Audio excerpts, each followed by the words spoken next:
blasfêmia dos escribas. Depois ele entrou numa casa e novamente aglomerou-se uma multidão, de modo que não podia nem mesmo comer. Quando seus familiares souberam disso, saíram para impedi-lo, pois diziam: ele está fora de si. E os escribas que tinham descido de Jerusalém, dizia ele: está possuído por Beelzebul e pelo chefe dos demônios, que expulsa demônios. Então Jesus o chamou e lhe disse, por parábola: como pode Satanás expulsar Satanás? Se o reino tiver dividido contra si mesmo, tal reino não poderá subsistir. Se uma casa tiver dividida contra si mesmo, tal casa não poderá subsistir. E se Satanás se opõe a si mesmo, está dividido e não poderá subsistir. Mas chegou o seu fim.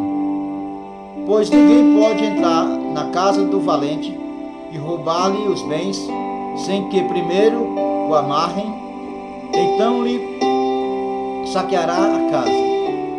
Em verdade vos digo, todos os pecados serão perdoados aos filhos dos homens, bem como todas as blasfêmias que proferirem.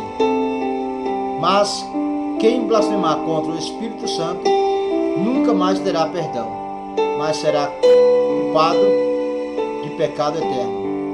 Pois dizia ele, está possuído por um espírito impuro. A família de Jesus. Então a mãe e os irmãos de Jesus chegaram e ficaram do lado de fora da casa e mandaram chamá-lo. E havia muita gente sentada ao redor dele. Disseram-lhe: tua mãe e teus irmãos estão lá fora e te procuram. Jesus lhes respondeu: quem é minha mãe? Quem são meus irmãos? E olhando em redor para os que estavam assentados à sua volta, disse: aqui estão minha mãe e meus irmãos. Aquele, pois, que fizer a vontade de Deus, esse é meu irmão, é irmã e mãe. A parábola do semeador. De novo Jesus começou a ensinar à beira-mar. E aglomerou-se perto dele tão grande multidão que ele teve de entrar e assentar-se num barco que estava no mar, e todos os povos ficou em terras à beira-mar. Ele lhe ensinava muitas coisas por meio de parábola e dizia-lhe: houve o semeador saiu a semear. Enquanto semeava, a parte da semente caiu à beira do caminho, e vieram as aves e comeram. Outra parte caiu em solo pedregoso, onde não havia muita terra, e logo brotou, pois a terra não era profunda. Quando saiu o sol, este queimou, como não tinha raiz, secou. Outra parte caiu entre os espinhos, e os quais crescendo sufocaram-na, e ela não deu fruto. Mas outras sementes caíram em terra boa, brotaram e cresceram, e deram frutos. Um grão produziu outro 30, outro 60 e outro 100. E disse-lhe: quem tem ouvido para ouvir, ouça. Quando ficou só, os que estavam ao seu redor, os 12, perguntaram acerca da parábola. Ele lhe disse: a vós é confiado o mistério do reino de Deus, mas tudo fiz por meio de parábola aos de fora, para que vendo vejam e não percebam, ouvindo ouçam e não entendam, para que não convertam e não não sejam perdoados. Disse-lhe ainda: não compreendeis esta parábola? Como entendereis todas as outras? O semeador a semear a palavra.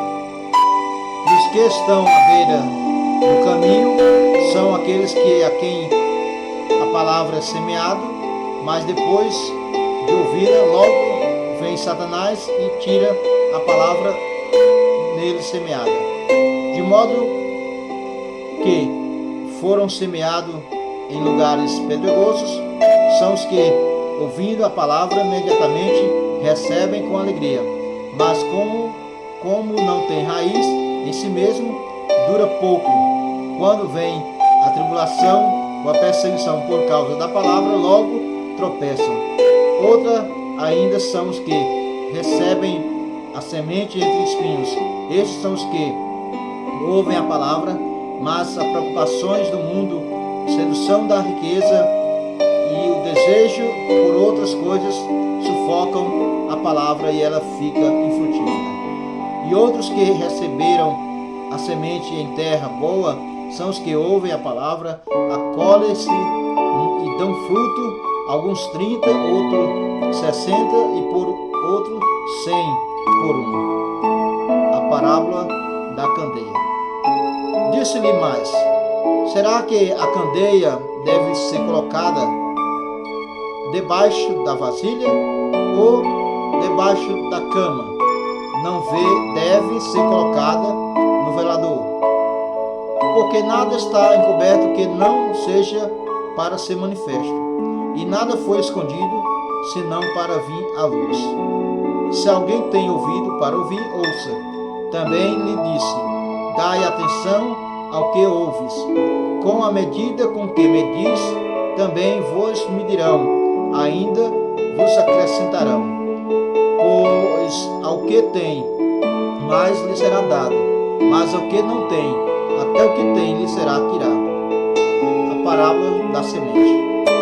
Isso também ao reino de Deus é comparável a um homem que lança semente na terra.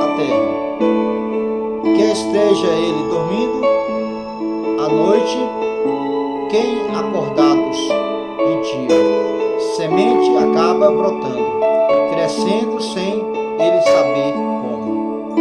A terra produz grão por si mesmo. Primeiro a planta, depois espigas, por último grão que enche as espigas.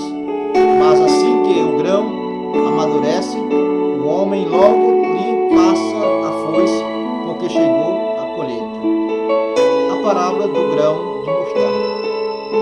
Disse ainda: ao que compararemos o reino de Deus? Ou com que parábola representaremos? É como um grão de mostarda, que ao ser semeado na terra, é a menor de todas as sementes. Mas uma vez semeado, cresce, tornando-se a maior de todas hortaliças.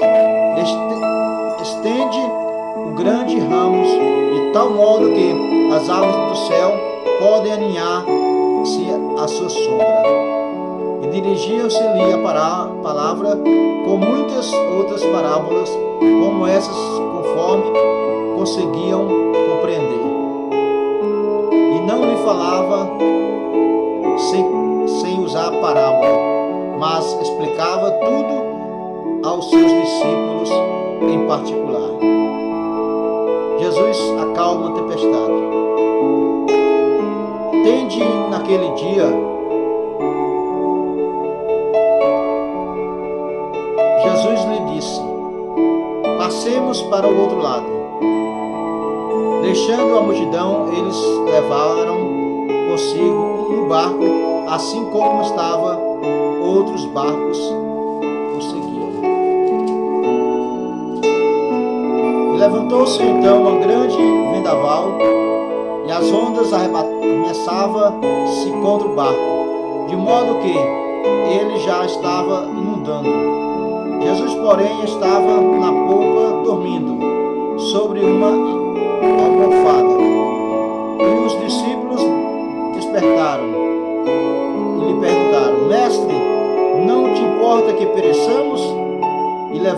Levantou-se ele, repreendeu o vento e disse ao mar: Cala-te, quieta-te. E o vento soltou, e o vento cessou, e fez-se grande calmaria. Então lhe perguntou: Por que estás tão amedrontado? Ainda não tens fé? Eles ficaram apavorados e diziam uns aos outros: Quem é este que até o vento e o mar lhe obedecem?